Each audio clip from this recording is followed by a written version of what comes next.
Good morning. This is Father Stephen Kelly from St. John's Church in Detroit, and we're continuing our series of daily morning meditations, where we generally look at one or another of the lessons that are assigned for morning or evening prayer, what is known as the Daily Office Lectionary.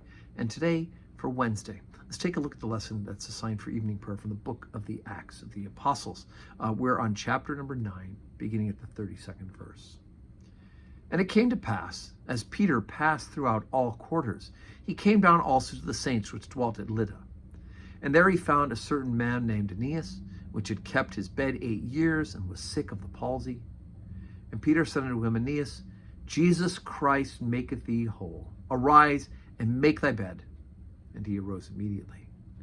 And all that dwelt at Lydda and Saron saw him and turned to the Lord. Now there was at Joppa a certain disciple named Tabitha, which by interpretation is called Dorcas. This woman was full of good works and alms deeds which she did. And it came to pass in those days that she was sick and died, whom they had washed and laid her in an upper chamber.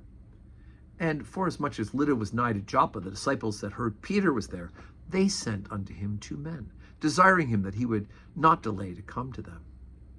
Then Peter arose and went with them, and when he was come, they brought him into the upper chamber, and all the widows stood by him weeping, and showing the coats and garments which Dorcas made, while she was with them. But Peter put them all forth, and kneeled down and prayed. And turning him to the body, said, Tabitha, arise.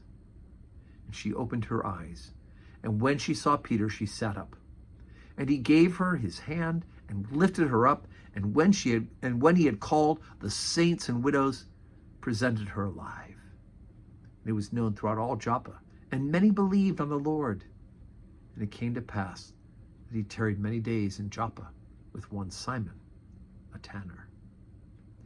All right, so we're beginning to see the manifestation of the gifts of the Holy Spirit in the work of the apostles, in particular of St. Peter.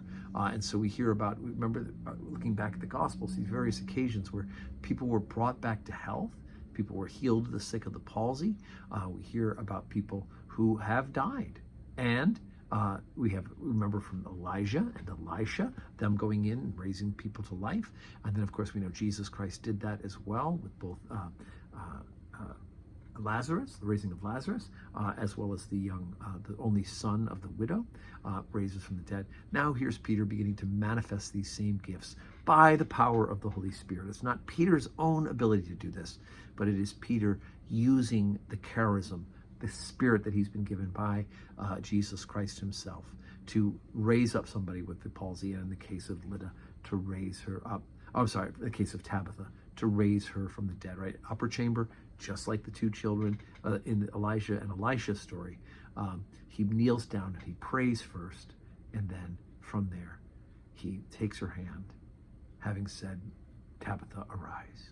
So it's wonderful, great stories about Peter now taking on this charism. He's fulfilling the work of the great prophets, but most importantly, he's doing the work of the church and doing the work by the gifts of the Holy Spirit given to him by Jesus Christ.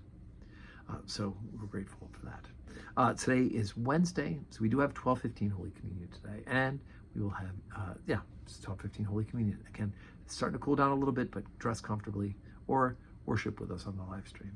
Either way, I hope you have a wonderful Wednesday full of blessings.